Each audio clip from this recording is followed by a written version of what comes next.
വൈകുന്നേര ചായക്കായാലും രാവിലെ ബ്രേക്ക്ഫാസ്റ്റിനായാലും എളുപ്പത്തിൽ ഉണ്ടാക്കിയെടുക്കാൻ പറ്റുന്ന ഒരു പലഹാരത്തിൻ്റെ റെസിപ്പിയാണ് കേട്ടോ ഇന്ന് ചെയ്ത് കാണിക്കുന്നത്.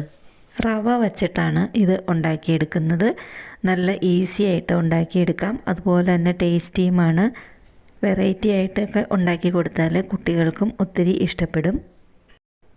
അപ്പോൾ ഈ റെസിപ്പി കാണുന്നതിനിടയിൽ നിങ്ങൾക്കിത് ഇഷ്ടപ്പെടുകയാണെന്നുണ്ടെങ്കിൽ ഒന്ന് ലൈക്ക് ചെയ്ത് കമൻറ്റ് ചെയ്ത് അഭിപ്രായങ്ങൾ അറിയിക്കണം കേട്ടോ. അതുപോലെ തന്നെ ഫ്രണ്ട്സിനും റിലേറ്റീവ്സിനും ഒക്കെ ഇതൊന്ന് ഷെയർ ചെയ്ത് കൊടുക്കാൻ വേണം. അപ്പം നമുക്ക് അധികം ലേറ്റ് ആകാതെ തന്നെ ഈ റെസിപ്പിയുടെ വീഡിയോയിലേക്ക് പോവാം. അപ്പോൾ നമുക്ക് ഈ പലഹാരം എങ്ങനെ ചെയ്തെടുക്കുന്നതെന്ന് നോക്കാം.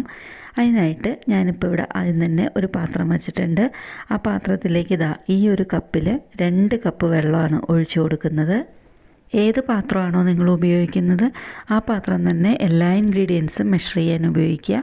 ആ വെള്ളത്തിലേക്ക് ഒരു നുള്ളു മഞ്ഞൾപ്പൊടിയും ആവശ്യത്തിനുള്ള ഉപ്പും ചേർത്ത് കൊടുത്തിട്ടുണ്ട്. അതിന് ശേഷം ഒരു 1/2 സ്പൂൺ കുക്കിംഗ് ഓയിലൂടെ ഒഴിച്ചു കൊടുത്തു കഴിഞ്ഞതിന് ശേഷം ഇതൊന്ന് മിക്സ് ചെയ്യുകയാണ്. മിക്സ് ചെയ്ത് കഴിഞ്ഞതിന് ശേഷം ഈ വെള്ളം ചെറുതായിട്ടൊന്ന് തിളച്ച് തുടങ്ങുമ്പം വേണം നമ്മൾ നേരത്തെ എടുത്ത ആ കപ്പിൽ 1 കപ്പ് റവ വേണം ചേർത്ത് കൊടുക്കുന്നത്.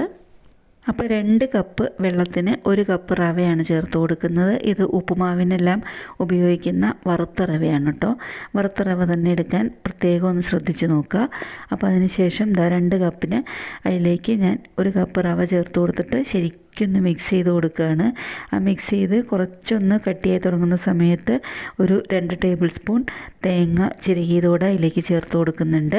അതിന് ശേഷം നമുക്കിതൊന്ന് ശരിക്കും മിക്സ് ചെയ്ത് കട്ടിയാക്കി ഇതൊന്ന് വറ്റിച്ചെടുക്കണം. വെള്ളമെല്ലാം വറ്റിച്ച് ശരിക്കൊന്ന് കട്ടിയാക്കി എടുക്കണം. ഇത് പാത്രത്തിൽ നിന്ന് വിട്ട് വരുന്ന അതേ പരുവം വരേക്ക് നമുക്കിതൊന്ന് ഇളക്കി കൊടുക്കാം. ഇപ്പോൾ ചെറുതായിട്ട് ഇങ്ങനെ പാത്രത്തിൽ നിന്ന് വിട്ട് വന്ന് തുടങ്ങിയിട്ടുണ്ട്. അപ്പോൾ അതിന് ശേഷം നമുക്കിത് ഫ്ലെയിം ഓഫ് ചെയ്തിട്ട് ഒന്ന് ചൂടാറാനായിട്ട് വെച്ച് കൊടുക്കണം. ഇതുപോലെ ഇങ്ങനെ കട്ടിക്ക് ഇങ്ങനെ ഇരിക്കും. നമ്മുടെ കയ്യിൽ ഒട്ടിപ്പിടിക്കുകയൊന്നുമില്ല. ഇതുപോലെ ഇങ്ങനെ കട്ടിയായിട്ടിരിക്കും. അപ്പോൾ ഈ സമയത്ത് നമുക്ക് ഫ്ലെയിം ഓഫ് ചെയ്തിട്ട് ഇതൊന്ന് ചൂടാറാനായിട്ട് വെച്ച് കൊടുക്കാം. അപ്പോൾ ഇത് ചൂടാറി കഴിഞ്ഞ് കഴിയുമ്പം ഇതുപോലെ ഇങ്ങനെ കട്ടിയായിട്ടിരിക്കും. ഇനി ഇതിൽ നിന്ന് നമുക്ക് ചെറിയ ബോൾസ് ഉണ്ടാക്കിയെടുക്കണം. ഇതുപോലെ ഇങ്ങനെ കൈ വെച്ചിട്ട് ചെറിയ ചെറിയ ബോൾസ് ആക്കിയിട്ട് ഇതുപോലെ ഇങ്ങനെ ഉരുട്ടിയെടുക്കണം കേട്ടോ. നിങ്ങൾക്ക് ഇഷ്ടമുള്ള ഷേപ്പിൽ ഇതിങ്ങനെ ഉരുട്ടിയെടുക്കാം. ഓരോ ബോൾസും ഒരേ ഷേപ്പിൽ ഉരുട്ടിയെടുക്കാനായിട്ട് ശ്രദ്ധിക്കുക. ഇപ്പോൾ ഞാൻ ഇവിടെ ആദ്യത്തെ ഇങ്ങനെ ഉരുട്ടിയെടുത്തിട്ട് പ്ലേറ്റിലേക്ക് മാറ്റി കൊടുത്തിട്ടുണ്ട്. അപ്പോൾ ഇതുപോലെ ഇങ്ങനെ എല്ലാം ഉരുട്ടിയെടുത്ത് കഴിഞ്ഞതിന് ശേഷം കാണിച്ചു തരാം. ഇപ്പോൾ ഇവിടെ ഇങ്ങനെ എല്ലാം ഇങ്ങനെ ഉരുട്ടിയെടുക്കാൻ പോവാണ്. എല്ലാം ഉരുട്ടിയെടുത്ത് കഴിഞ്ഞതിന് ശേഷം നമുക്കിതൊന്ന് ആവിയിലൊന്ന് വേവിച്ചെടുക്കണം. എന്താണെന്ന് വെച്ചാൽ നമ്മളിത് ചൂടുവെള്ളത്തിൽ മിക്സ് ചെയ്തതാണ്. എന്നാലും ഇതുപോലെ ഇങ്ങനെ ഒരു തട്ടിൽ കുറച്ച് എണ്ണ പുരട്ടിയതിന് ശേഷം നമുക്കിത് ഇട്ട് കൊടുക്കാം. അതിന് ശേഷം അതൊരു ഇഡ്ഡലി പാത്രത്തിൽ അല്ലെങ്കിൽ ഏതെങ്കിലും ഒരു സ്റ്റീമറിൽ വെച്ചിട്ട് ഇതൊന്ന് ഒരു 5 മിനിറ്റോളം ഒന്ന് ആവി കയറ്റി മാത്രം എടുത്താലും മതി. ചുമ്മാ ചൂടുവെള്ളത്തിൽ കുഴച്ചതായതുകൊണ്ട് പെട്ടെന്ന് തന്നെ വെന്ത് കിട്ടും. അപ്പോൾ ഒരു 5 മിനിറ്റ് ഇതുപോലെ ഇങ്ങനെ ഒരു ഇഡ്ഡലി പാത്രത്തിലേക്ക് വെച്ച് കൊടുക്കാൻ പോവുകയാണ്.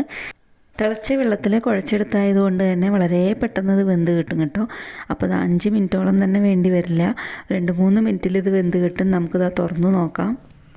ഇതിപ്പോൾ ശരിക്ക് വെന്ത് കിട്ടിയിട്ടുണ്ട്. ഇത് ഇനിയിപ്പോൾ ഒന്ന് ചൂടാറാനായിട്ട് മാറ്റി വെച്ച് കൊടുക്കണം.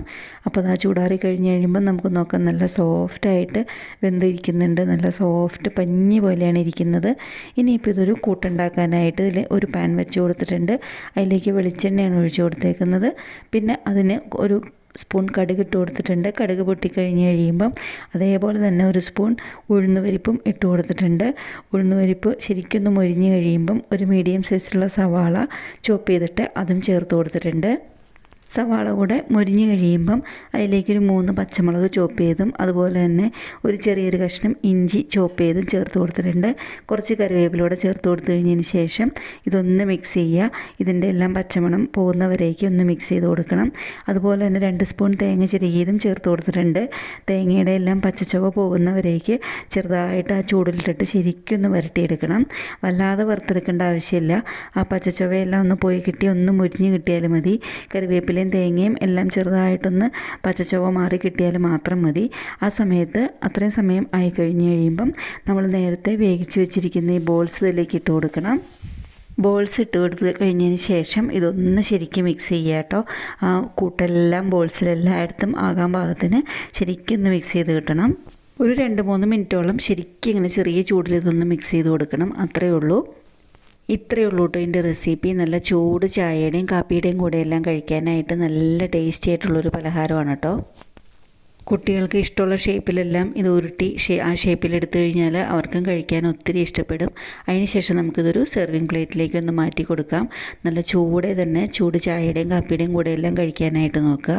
അപ്പോൾ നല്ല ടേസ്റ്റി ആയിട്ടുള്ളൊരു പലഹാരത്തിൻ്റെ റെസിപ്പി നിങ്ങൾക്ക് എല്ലാവർക്കും ഇഷ്ടപ്പെട്ടു എന്ന് കരുതുന്നു.